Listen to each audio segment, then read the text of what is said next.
أعوذ بالله من الشيطان الرجيم. بسم الله الرحمن الرحيم. الحمد لله الذي هدانا لهذا وما كنا لنهتدي لولا أن هدانا الله. لقد جاءت رسل ربنا بالحق. ثم الصلاة والسلام والحديث الكرام على النبي الذي المكي المدني الحبشي الراشدي مولانا ومولانا القرنين جد سيدنا الحسين المعلن الحق بالحق القاسم. صل على محمد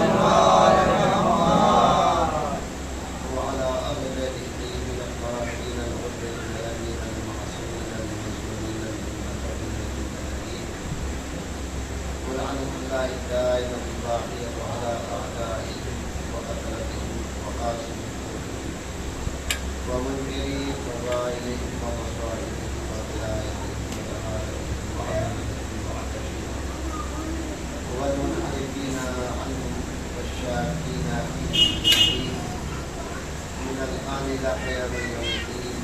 آمين يا رب العالمين. أما بعد فقد قال الله تبارك وتعالى في كتابه المجيد وفرقانه الحميد وهو أصدق القائلين وقوله الحق. بسم الله الرحمن الرحيم. إنما بينكم والذين آمنوا الذين يقيمون الصلاة ويؤتون الزكاة وهم راكعون. صلى الله عليه وسلم.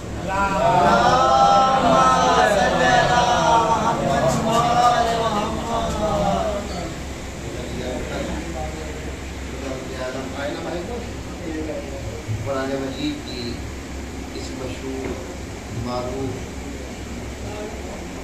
آیت میں ارشاد فرما رہا ہے تمہارا ولی صرف اللہ ہے اور تمہارا ولی اس کا رسول ہے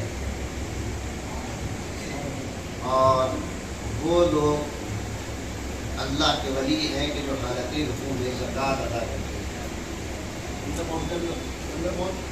زکوٰۃ مولا کائنات نے حالت رکوع میں ادا فرمائی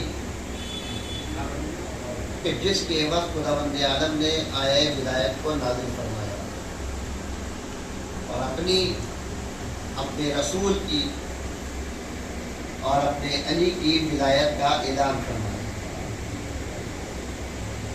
لیکن بچے اس بات کو یاد رکھیں کہ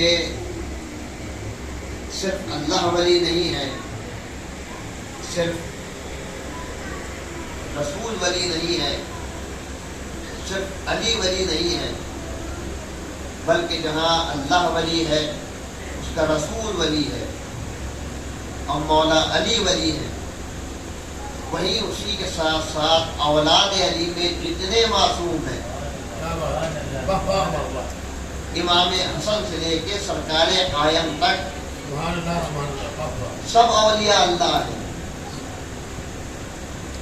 اس لیے کہ ولایت ایک ایسی طاقتور شے ہے کہ جس سے کائنات کی ہر مخلوق پر، ہر شے پر، ذرے ذرے پر اولیاء اللہ کو حق کے تصرف حاصل ہے. مولا علی بھی ولی ہے، امام حسن بھی ولی ہے، امام حسین بھی ولی ہے. امام حسین وہ عظیم المرتبت شخصیت، وہ ذات مقدس کہ فخر و مباحات کی منزل پر امام حسین نے ارشاد فرمایا نبی کے زانون اقدس پر بیٹھے ہوئے ہیں، مولا کائنات کی تشریف فرما ہے. نہ جانے امام حسین کے ذہن میں کیا خیال آیا، ارشاد فرمایا بابا جان، نانا جان، جو فضیلت اللہ نے مجھے عطا فرمائی ہے وہ دنیا میں کسی اور کو نہیں.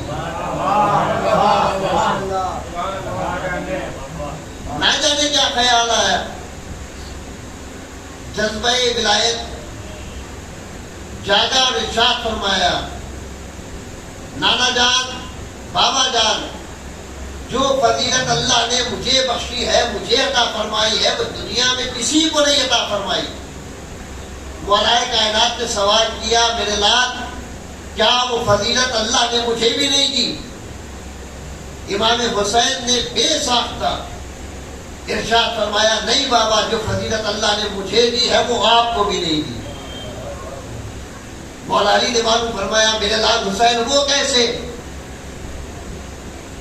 تو حسین نے ارشاد فرمایا بتائیے بابا جان، جیسا نانا اللہ نے مجھے دیا ہے کہ آپ کے نانا ہے؟ بتائیے بابا جان، جیسے دادا اللہ نے مجھے عطا فرمائے ہیں کہ آپ کے دادا ہیں؟ جیسی نانی اللہ نے مجھے عطا فرمائی ہے کہ آپ کی نانی ہے؟ جیسی دادی اللہ نے مجھے بخشی ہے کہ آپ کی دادی ہے؟ جیسے بابا اللہ نے مجھے عطا فرمائے ہے کہ آپ کے بابا ہیں؟ جیسی ماں اللہ نے مجھے عطا فرمائی ہے کہ آپ کی والدہ ہے؟ جیسا بھائی اللہ نے مجھے عطا فرمایا ہے کہ آپ کا بھائی ہے؟ نبی بھی مسکرانے لگے، مولا علی بھی مسکرانے لگے۔ اللہ نے فخر جناب امام حسین، لیکن اسی مسکراہٹ کے بعد مولا علی نے جملہ ارشاد فرمایا میرے لال حسین بالکل صحیح فرما رہے ہو، بالکل بجا کہہ رہے ہو، جو فضیلت اللہ نے تمہیں عطا فرمائی ہے وہ کسی اور کو نہیں عطا فرمائی، لیکن میں بھی کچھ کہنا چاہتا ہوں۔ حسین نے معلوم فرمایا بابا آپ کیا فرمانا چاہتے ہیں؟ میرے لال حسین، جہاں کائنات میں اللہ نے جو فضیلت تمہیں عطا فرمائی ہے وہ کسی کو نہیں عطا فرمائی، میں بھی فخر کی منزل میں کہتا ہوں، میں بھی فخر کرتا ہوں کہ جو فضیلت اللہ نے مجھے عطا فرمائی ہے وہ کسی کو نہیں بخشی۔ حسین نے معلوم فرمایا بابا وہ کیسے؟ علی نے مسکرا کے فرمایا میرے لال حسین یہ بتاؤ، جیسا بیٹا اللہ نے مجھے دیا ہے کہ تمہارا بیٹا ہے؟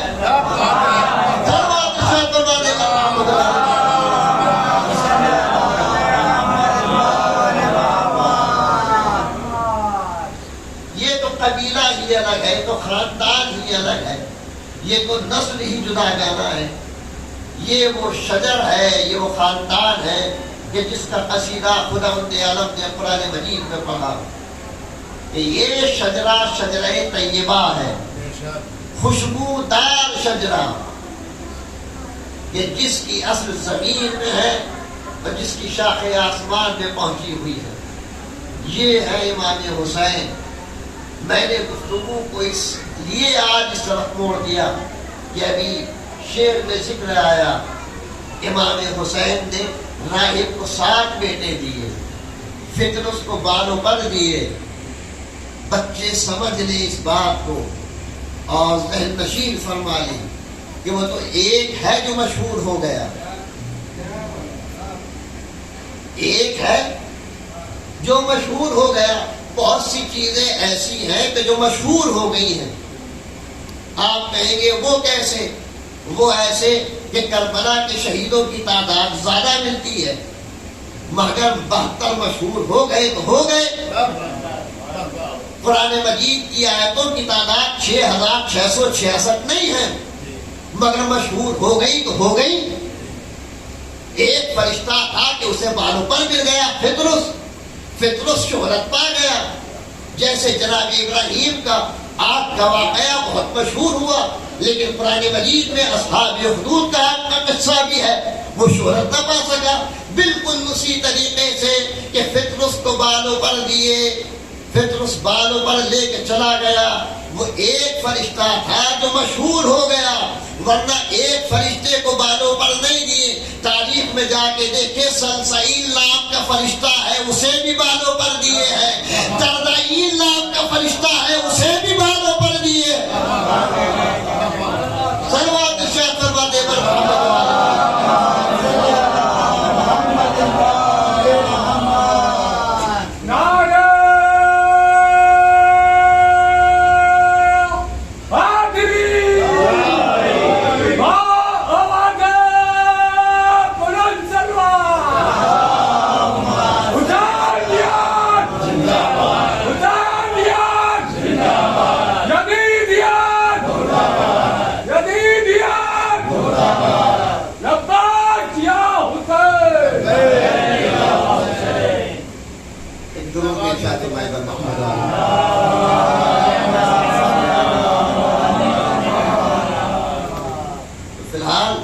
لفظ مقصود فطرس نہیں ہے، کوئی طولانی گفتگو۔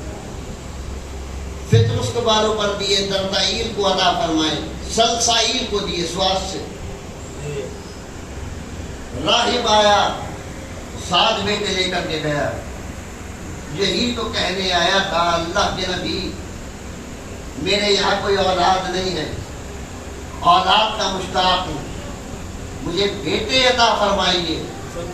پیغمبر اسلام نے مصلی عبادت بچھا دیا، تجدید وضو فرمایا، 2 رکعت نماز ادا فرمائی، اور 2 رکعت نماز ادا فرمانے کے بعد ارشاد فرمایا راہب تمہاری قسمت میں کوئی اولاد نہیں ہے۔ راہب جو اولاد کی تمنا، اولاد کی خواہش، اولاد کا اشتیاق لے کر آیا تھا، بیٹوں کا ارمان لے کر آیا تھا، مایوس ہو کر واپس جانے لگا۔ راستے میں تقدیر خدا سے ملاقات ہو گئی۔ کیا بات، معلوم فرمایا کہاں سے آ رہے ہو؟ کہا آپ کے نانا جان کی بزم سے آ رہا ہوں۔ کیا معاملہ ہے؟ کیا اولاد کی تمنا لے کر آیا تھا؟ پھر میرے نانا نے کیا فرمایا؟ آپ کے نانا نے فرمایا ہے کہ میری قسمت میں کوئی اولاد نہیں ہے، کہ چلو ہمارے ساتھ۔ راہب کو ساتھ لے کر آئے۔ نانا جان یہ پہلی بار ہم دیکھ رہے ہیں کہ جب آپ کے دربار سے کوئی مایوس جا رہا ہے۔ میرے لال جبرائیل آئے تھے، کہہ کر گئے ہیں کہ راہب کی قسمت میں کوئی اولاد نہیں ہے۔ حسین نے ارشاد فرمایا نانا جان آج سے ہم اس کی قسمت بدل رہے ہیں، اگر اس کی قسمت میں کوئی اولاد نہیں ہے ہم نے اسے ایک بیٹا دیا۔ نبی نے فرمایا میرے لال اس کی قسمت میں کوئی اولاد نہیں ہے۔ حسین نے ارشاد فرمایا نانا جان ہم نے اسے 2 بیٹے دیے۔ نبی نے فرمایا حسین اس کی قسمت میں اولاد نہیں ہے، نانا جان ہم نے اسے 3 بیٹے عطا کیے۔ نبی نے کہا میرے لال حسین اس کے مقدر میں اولاد نہیں ہے، نانا جان ہم نے اسے 4 بیٹے دیے۔ میرے لال حسین اس کی قسمت میں بیٹا نہیں ہے، نانا جان ہم نے اسے 5 بیٹے عطا کیے۔ حسین اس کے مقدر میں اولاد نہیں ہے، نانا جان ہم نے اسے 6 بیٹے دیے۔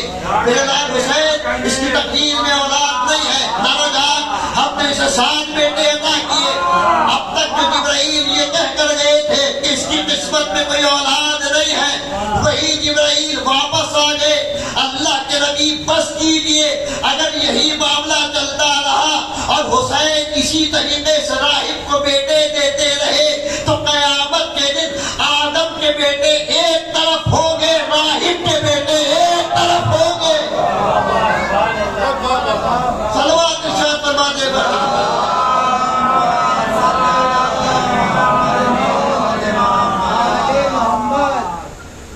راہب کی اولاد ایک طرف ہوگی، اس لیے کہ حسین ولی خدا ہے۔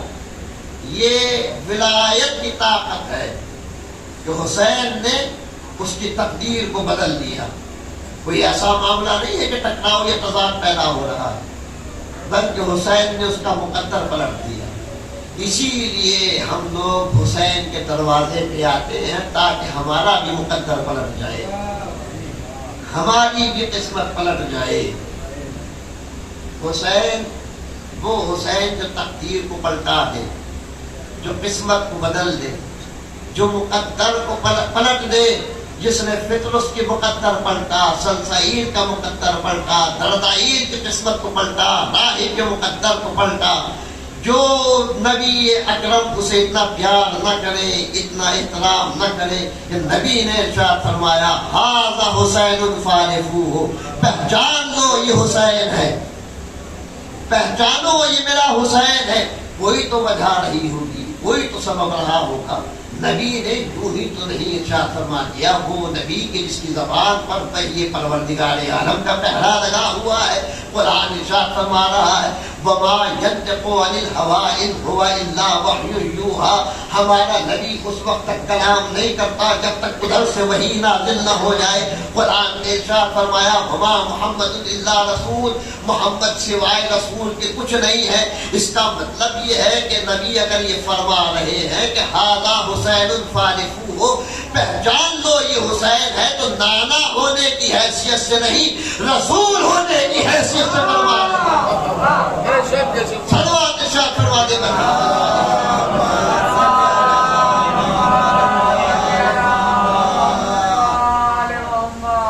اللہ سبحان اللہ. نانا ہونے کی حیثیت سے نہیں، بحیثیت رسول کے. حسین مسجد میں داخل ہوئے اس دروازے سے کہ جو دروازہ مسجد کے صحن میں کھلتا تھا. متوجہ ہو گئے؟ اس لیے کہ نبی نے سب کے دروازے بند کروا دیے تھے، صرف ایک دروازہ کھلا رکھا تھا کہ جن کی ضمانت آئے تطہیر نے لی تھی. اس لیے کہ مسجد میں بغیر طہارت کے جانا حرام ہے. اس کی وضاحت نہیں کروں گا. جس کی ضمانت آئے تطہیر نے نازل ہو کر لی، انما یرید اللہ لیذھب عنکم الرجس اہل البیت ویطہرکم تطہیرا.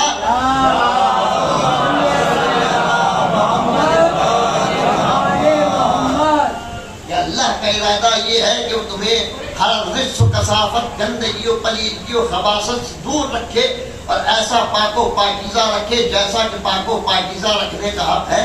دروازے سے امام حسین داخل مسجد ہوئے، دیکھا پیغمبر اسلام خطبہ ارشاد فرما رہے ہیں. حسین مسجد میں چلتے ہوئے آگے بڑھ رہے ہیں کہ ابا کے دامن میں حسین کا پیر الجھا. حسین زمین کی طرف جانا چاہتے تھے، یا یوں کہوں کہ زمین حسین کو اپنی آغوش میں لے جانا چاہتی تھی. حسین کا پیر ابا کے دامن میں الجھا. یہ آپ حضرات سنتے رہتے ہیں لیکن میرا جملہ کہنے کو جی چاہتا ہے. یہ کون ہے؟ یہ حسین ہے. یہ کون ہے؟ یہ امام ہے. جو امام الجھ جائے وہ ہمارا امام نہیں ہوتا. پھر ابا کے دامن میں پیر کیوں جگ؟ آج مشیت پروردگار یہی ہے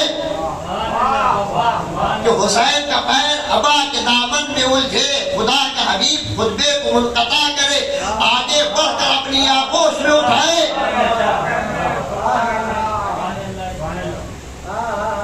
اب ممبر پر لے کر آئے. ہوا بھی یہی، ابا کے دامن میں پیر الجھا.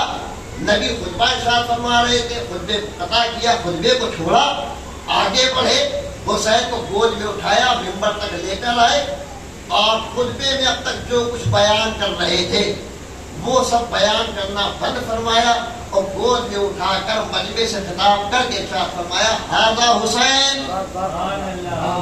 یہ حسین ہے، اسے پہچان لو. آپ حضرات کب سے سماعت فرما رہے ہیں؟ اہل شعور سے. کہ نبی آگے بڑھے، حسین کو اٹھایا. لیکن یاد رکھیے میں جملہ کہہ چکا ہوں، وما محمد الا رسول، محمد سوائے رسول کے کچھ نہیں ہے. جب محمد سوائے رسول کے کچھ نہیں ہے تو حسین بھی سوائے امام کے کچھ نہیں ہے. محمد صرف رسول ہے، حسین صرف امام ہے. کیا ضرورت تھی کہ نبی بنفس نفیس بذات خود خطبے کو چھوڑ کر آگے بڑھ کر حسین کو گود میں اٹھا کر لے کر آئے؟ کیا اصحاب کرام موجود نہیں تھے؟ کیا کلمہ گو صاحبان اسلام، مسلمان، نبی کے کلمہ پڑھنے والے، نبی کے چاہنے والے، نبی کے گنگان گانے والے، نبی کے اصحاب موجود تھے؟ نبی کے پیچھے نماز پڑھنے والے، نبی کا خطبہ سننے والے مسجد میں موجود تھے. اگر نبی کسی سے یہ کہہ دیتے کہ دیکھو حسین کا پیر ابا کے دامن میں الجھ گیا ہے، جا کر حسین کو اٹھا کر لے آؤ، تو کیا کوئی منع کر دیتا یا کوئی قباحت تھی؟ اگر بات نہ پہنچی ہو تو بات کو اور آسان کر دیتا ہوں. مثلا اس وقت کی مثال یہ ہے کہ میں اس وقت یہاں مجلس پڑھ رہا ہوں، بچہ ہے، اسے ٹھوکر وغیرہ لگے، گرنے والا ہو، اخلاقاً میں ممبر سے اتر کے تو جاؤں گا، کسی سے بھی کہہ دوں گا، کسی کو اشارہ کر دوں گا، کوئی منع بھی نہیں کرے گا، ماشاءاللہ بچے کو سنبھال لے گا. تو نبی اگر کسی صحابی سے کہہ دیتے کہ دیکھو حسین ان کا پیر ابا کے دامن میں الجھ گیا ہے، جا کر اٹھا دو، سنبھالو، تو اخلاقاً یہ بات غلط بھی نہیں تھی اور نبی کو کوئی منع بھی نہیں کرتا. لیکن نبی نے نہ تو کسی سے فرمایا نہ کسی کو اشارہ کیا، بلکہ بنفس نفیس بذات خود خطبے کو چھوڑ کر حسین کو جا کر اپنی گود میں اٹھایا. اللہ کے نبی اس کی وجہ کیا ہے کہ قرآن اعلان کر چکا ہے محمد عام انسان نہیں ہے, محمد صرف رسول ہے, محمد صرف رسول ہے, حسین صرف امام ہے. یہ جتنے بیٹھے ہیں نہ تو کوئی نبی ہے نہ کوئی امام ہے, یہ اصحاب ہیں. اصحاب کے اندر اتنی صلاحیت نہیں ہے کہ امامت کا بوجھ اٹھا سکے. امامت کے بوجھ کو یا تو امامت اٹھائے گی یا رسالت اٹھائے گی. صلوات پڑھنے پر محمد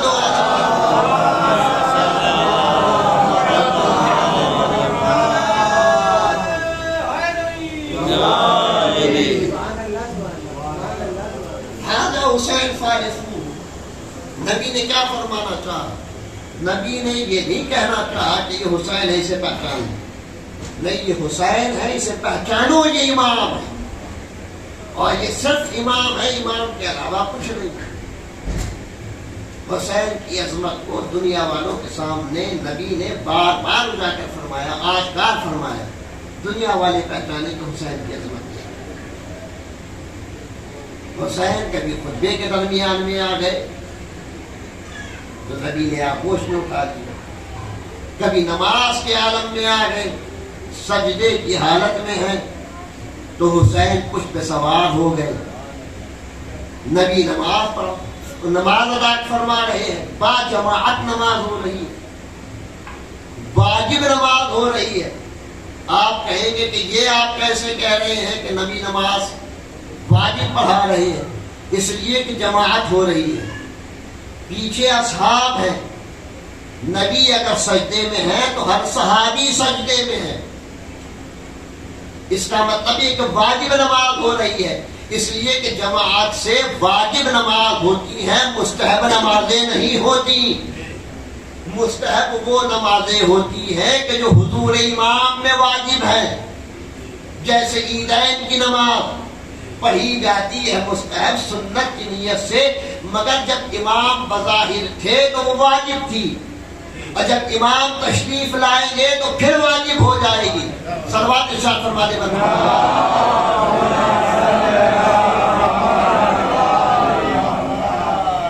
یہ کلیہ ہے, یہ قانون ہے کہ کوئی بھی واجب نماز جماعت سے پڑھی جا سکتی ہے, مگر کوئی بھی مستحب نماز, سنت نماز جماعت سے نہیں پڑھی جا سکتی. یہ قانون ہے. تو نبی واجب نماز ادا فرما رہے تھے, پیچھے اصحاب تھے, نبی سجدے کے عالم میں تھے کہ حسین تشریف لے آئے, اور جا کر سیدھے پشت رسول پر, نبی اکرم کی کمر کے اوپر. نبی سجدے میں تھے, نبی نے سجدے سے سر کو اٹھانا چاہا, کتنی تیزی کے ساتھ حضرت جبرائیل تشریف لائے کہ نبی سجدے سے سر اٹھانا چاہتے کہ اتنی دیر میں جبرائیل وہاں سے آ گئے. اللہ کے نبی جب تک حسین اپنی مرضی سے کچھ سے نہ اترے آپ سجدے سے سر نہ اٹھائیے گا. حسین بیٹھے رہے, نبی سجدے کو طول دیتے رہے, سبحان اللہ سبحان اللہ سبحان اللہ. اتنا طول دیا کہ نبی نے 70 مرتبہ ارشاد فرمایا سبحان ربی الاعلی و بحمدہ. 70 مرتبہ حسین بیٹھے ہوئے. اب اگر آپ کو مسجد کی تصویر نظر آ گئی ہو تو میں ایک منظر پیش کرنا چاہوں کہ نبی نماز پڑھا رہے, مثلا قبلہ اس طرف ہے بات ہے, نبی اس طرف نماز پڑھا رہے, پیچھے پیچھے اصحاب ہیں. حسین آئے, صفوں کو چیرتے ہوئے, نمازیوں کو چیرتے ہوئے سیدھے پشت رسول پر. نبی کا سر کعبے کی طرف, اصحاب کا سر سجدے میں کعبے کی طرف. حسین اس طرف رخ کر کے نہیں بیٹھے, اس طرف رخ کر کے بیٹھے, اس لیے کہ جماعت میں بعض لوگ گڑبڑ کرنے والے تھے. آج حسین انہی لوگوں کی طرف منہ کر کے بیٹھ گئے کہ آج پشت رسول کے حسین بیٹھا ہے, اب دیکھتا ہوں کون گڑبڑ کرتا ہے. حسین بیٹھے رہے. گویا بزم رسالت میں امامت نے اپنا دربار سجا لیا. بیٹھے رہے پشت رسول کے سوار. یہی تو کہا جاتا ہے. میں مولا حسین کی خدمت میں اپنے علم میں اضافے کے لیے ہاتھوں کو جوڑ کر سوال کروں. مولا آخر آپ کو اگر سواری کا شوق تھا تو آپ پشت رسول پہ سوار کیوں ہوئے؟ پیچھے ایک سے ایک اچھی سواری تھی. حالانکہ میں کہہ گیا پیچھے ایک سے ایک عمدہ، ایک سے ایک بڑھیا سواری تھی. ایسی سواری تھی کہ جو دوڑ کر پہاڑ پہ چڑھ جائے. لیکن اس کے باوجود حسین کسی اور سواری پہ سوار نہیں ہوئے، پشت رسول پہ سوار ہوئے. اور نقشہ بھی ہو گیا، منظر یہ ہو گیا کہ نبی کا سر سجدے میں کعبے کی طرف، اصحاب کے سر کعبے کی طرف سجدے میں. حسین اصحاب کی طرف منہ کر کے بیٹھ گئے. نبی نے سجدے کو طول دیا. حکم شریعت یہ ہے کہ سجدے کو طول دینا ہو تو 2 گنا ذکر کر دیں. 1 مرتبہ کہا جاتا ہے، ڈبل کہہ دیجیے. لیکن یہاں تو 70 مرتبہ ہو رہا ہے. اب منظر یہ تھا کہ حسین بیٹھے ہوئے تھے، جبرائیل کہہ چکے تھے جب تک حسین خود سے اپنی مرضی سے آپ کی پشت سے، آپ کی کمر سے نہ اترے، اس وقت تک سجدے سے سر مت اٹھائیے گا. اصحاب کو کیا پتا کہ معاملہ کیا ہے، لہذا اصحاب نے سجدے سے سر اٹھا کے دیکھا سامنے پشت رسول پہ حسین بیٹھے ہوئے ہیں. جس نے گڑبڑ کرنے کی سوچی بھی ہوگی وہ دوبارہ سجدے میں. 3 مرتبہ ہو گیا، 4 مرتبہ ذکر سجدہ ہو گیا. اصحاب نے پھر سر اٹھایا، پھر حسین کو دیکھا، پھر سجدے میں. 10 مرتبہ ہو گیا. متوجہ ہو گئے تو جملہ کہہ دوں. 10 مرتبہ ذکر ہو گیا. حسین بیٹھے ہوئے دیکھا، پھر سجدے میں. 20 مرتبہ ذکر ہو گیا. سر اٹھایا، پھر دیکھا حسین بیٹھے ہوئے ہیں، پھر واپس سجدے میں.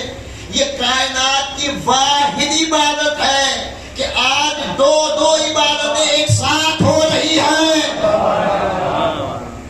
آج امت نے دنیا میں پہلی اور آخری کہوں تو شاید غلط نہ ہو، پہلی اور آخری مرتبہ 2 عبادتیں ایک ساتھ کی ہیں.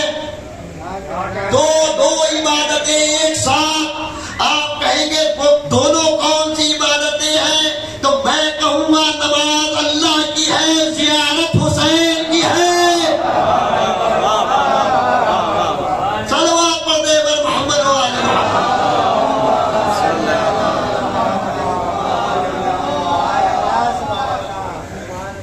عبادت اللہ، نماز اللہ کی عبادت، زیارت حسین دوسری عبادت.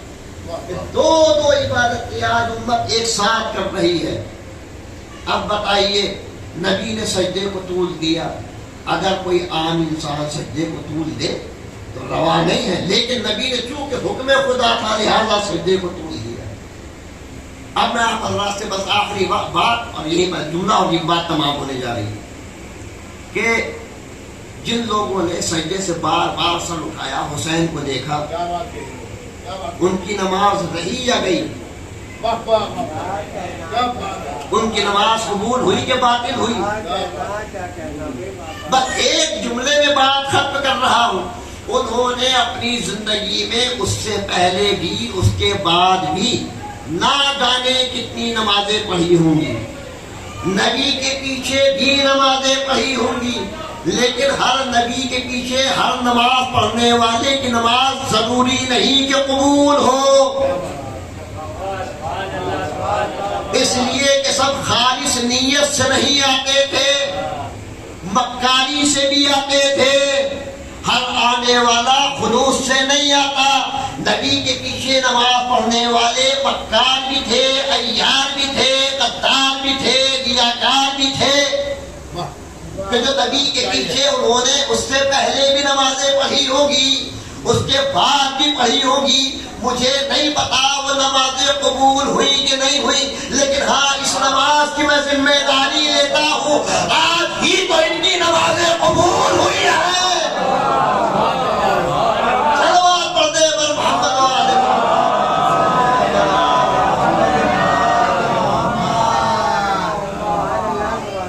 اگر آج بھی قبول نہ ہوگی تو کب قبول ہوگی؟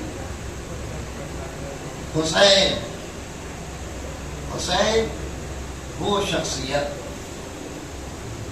کہ جسے خداوند عالم نے سب سے زیادہ چاہا، سب سے بڑا شرف عطا فرمایا، لیکن یہ بھی حقیقت ہے کہ دنیا میں حسین جیسا مظلوم نہ کوئی ہوا ہے، اور حالانکہ آنے والے وقت کا کچھ کہا نہیں جا سکتا، لیکن میں ذمہ داری لیتا ہوں کہ آنے والے وقت میں رہتی دنیا تک کوئی اتنا مظلوم ہوگا بھی نہیں کہ جتنے مظلوم حسین، کئی روز کے بھوکے پیاسے کربلا میں شہید ہو گئے، ایک بیٹا چھوڑا جو ذوف و نقاہت کے مصائب و علام برداشت فرما رہا ہے، ہاتھوں میں ہتھیلیاں ہیں، پیروں میں بیڑیاں ہیں، گلے میں توقع خاردار ہے، لٹا ہوا اہل حرم کا قافلہ ہے۔ اللہ اللہ سید سجاد کی مصیبتیں بڑی عظیم مصیبتیں ہیں، سید سجاد کا جہاد ایک عظیم جہاد ہے۔ حسین نے یہی تو ارشاد فرمایا تھا جب حسین رخصت آخر کے لیے آئے تھے اور سید سجاد کو جناب زینب نے اٹھایا، میرے لال سید سجاد کیا مشق عالم میں پڑے ہوئے ہو، ذرا دیکھو تو صحیح تم سے آخری بار کون ملاقات کرنے کو آیا ہے۔ سید سجاد نے غش سے آنکھوں کو کھولا، دیکھا ایک سامنے زخمی انسان بیٹھا ہوا ہے جس کا چہرہ جھرا گیا ہے، ضعیفی کے آثار نمایاں ہے، پورے بدن پر کوئی جگہ ایسی نہیں ہے کہ جہاں زخم نہ ہو۔ تو ایک مرتبہ سید سجاد نے غش سے آنکھیں کھولنے کے بعد زینب سے وہ جملہ کہا کہ زینب کا کلیجہ بھی ہل کے رہ گیا، حسین کو بھی ایک آہ بھر کے رہ گئے۔ سید سجاد نے معلوم فرمایا، پھوپھی اماں یہ مرد بزرگ کون ہے؟ اللہ اللہ رات محسوس فرمایا۔ سید سجاد نے آنکھیں کھولتے ہی جب اپنے باپ کو دیکھا تو معلوم کیا، پھوپھی اماں یہ بزرگوار کون ہے؟ اللہ اللہ حسین اس قدر زخموں سے جھوٹے کہ بیٹا باپ کو نہ پہچان سکا۔ ایک مرتبہ زینب نے فرمایا، میرے لال تم نے نہ پہچانا، یہ کوئی اور نہیں تمہارے بابا حسین میرے علی ہے۔ ایک مرتبہ سید سجاد نے فرمایا، پھوپھی اماں ذرا میرا عصا تو لائیے، میرے تلوار تو لائیے۔ حسین نے معلوم فرمایا، میرے لال تلوار و عصا کا کیا کرو گے؟ بابا آپ کی طرف سے میدان میں جا کے جہاد کروں گا۔ تو حسین نے شانے پہ ہاتھ رکھ کے یہی تو فرمایا تھا، میرے لال سید سجاد میدان جہاد میں جا کر زخم دینا، زخم کھا کر شہید ہو جانا، یہ اتنا بڑا جہاد نہیں ہے جتنا بڑا جہاد یہ ہے کہ سیدانیوں کے سر کھلے ہوئے ہو، بازار کوفہ و شام ہو، تماشائیوں کا ہجوم ہو، ایک منادی ندا دے رہا ہو، اے کوفہ و شام کے رہنے والوں آؤ تماشا دیکھو، یہ نبی کی نواسیاں ہیں، یہ علی کی بیٹیاں ہیں، یہ زہرا کی جائی ہے۔ اللہ اللہ کل میں نے عرض کیا تھا ارباب ازا کہ زینب ساتوں دربار عبور کرنے کے بعد ملعون اور شرابی حاکم یزید کے دربار میں آ گئی، جہاں 700 کرسی نشین موجود ہیں۔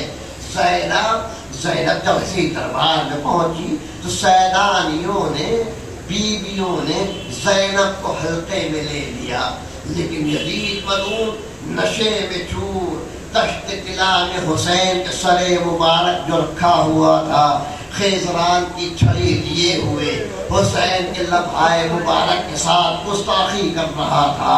ایک مرتبہ یزید نے سیدانیوں کو دیکھا تو کہنے لگا، شبل ملعون ذرا ان بیویوں کا تعارف تو کرواؤ، ان بیویوں کو پہچنواؤ تو صحیح۔ ان بیویوں میں سے اس بیوی کا کیا نام ہے؟ شبر ملعون نے یزید کو بتانا شروع کیا، اس بیوی کا نام لیلا ہے، اس بیوی کا نام رباب ہے۔ اللہ اللہ سیدانیہ، غیرت دار سیدانیہ۔ اے یزید، اس بیوی کا نام رقیہ ہے، اس بیوی کا نام سکینہ ہے، اس بیوی کا نام ام کلثوم ہے، اس بیوی کا نام زینب ہے۔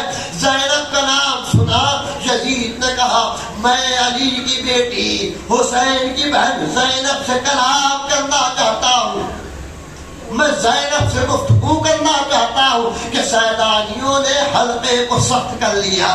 یزید، سیدانیوں کے ہوتے ہوئے، بیویوں کے ہوتے ہوئے تیری کیا وجہ کہ جو تو علی کی بڑی بیٹی زینب سے کلام کرے؟ یزید نے کہا شیخ، ان بیویوں کو زینب کے سامنے سے ہٹا دو، میں زینب سے کلام کرنا چاہتا ہوں۔ شبر ملعون تازیانے کو ہوا میں لہراتا ہوا بیویوں کے پاس آیا، بیویوں ہٹ جاؤ ورنہ تازیانے سے اذیت دوں گا۔ تمام بیویاں تو ہٹ گئی، لیکن ایک ضعیفہ جس کا نام فضہ تھا زینب کے سامنے سے نہ ہٹی، تو شبر نے کہا فضہ زینب کے سامنے سے ہٹ جاؤ ورنہ تمہیں ابھی تازیانے سے تکلیف پہنچاتا ہوں۔ اتنا سننا تھا۔ ایک مرتبہ فضہ نے فرمایا اے حبش کے رہنے والوں، تمہاری غیرت کو کیا ہو گیا ہے؟ ارے تمہارے قبیلے کی ایک عورت کو بھرے دربار میں یہ ملعون تازیانہ لگانا چاہتا ہے، تم کھڑے ہوئے دیکھ رہے۔ حبشی غلاموں کی غیرت جاگی، یزید کی طرف آگے بڑھے۔ یزید شبر کو روک لے ورنہ بھی دربار میں خون کی ندیاں بہہ جائیں گی۔ زینب غیرت کے مارے زمین میں گر گئی۔